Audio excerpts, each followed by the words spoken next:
அக்கா வீட்டுக்கு ஒரு பிரச்சனைனா போய் நிக்கிறதெல்லாம் சரிதான். அதெல்லாம் நான் மாட்டேன்லாம் சொல்ல மாட்டேன். ஆனா அதுக்காக அங்கேயே போய் உட்கார்ந்துட கூடாது. சரியா? ஆ புரியுது.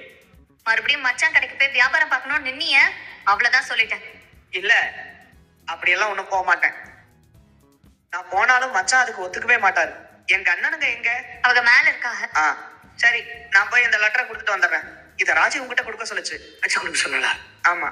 சரி, இப்போ நான் உங்களை எவ்வளவு கோவப்படுத்திருப்பேன்னு எனக்கு தெரியும். எவ்வளவு காயப்படுத்திருப்பேன்னு எனக்கு தெரியும்.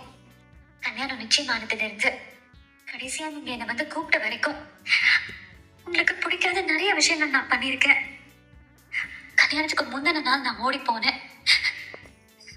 ஊர்க்காரங்க முன்னாடி கதலோட ஆனையும் கழுத்துமா வந்து நின்று எல்லாரும் முன்னாடியும் உங்களை தலைகுனிய வச்சேன். ஆனா அது எதுவுமே நான் மனசறிஞ்சு பண்ணலப்பா. உங்களை கஷ்டப்படுத்தணுங்கிற இன்னும் எனக்கு வந்ததே கிடையாது. இனிமே அந்த நினைப்பு வராதுப்பா. ஒரு பிரச்சனை என்னதும் நீங்க வந்து நின்னீங்க.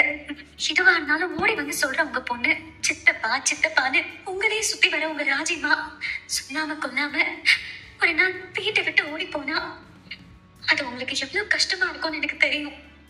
கஷ்டத்தை விட அது உங்களுக்கு எவ்வளவு பெரிய அவமானம்னு எனக்கு தெரியும். ரொம்பவும் சொல்றேன் சித்தப்பா, நீங்க எனக்காக வந்துட்டு நான் என்னைக்குமே மறக்க மாட்டேன். அந்த நகை எடுங்க. ஐயோ, எல்லா நகையும் அப்படி கருத்து கிடக்கு. பொண்ணு வாழ்க்கையும் போச்சு. அவளுக்கு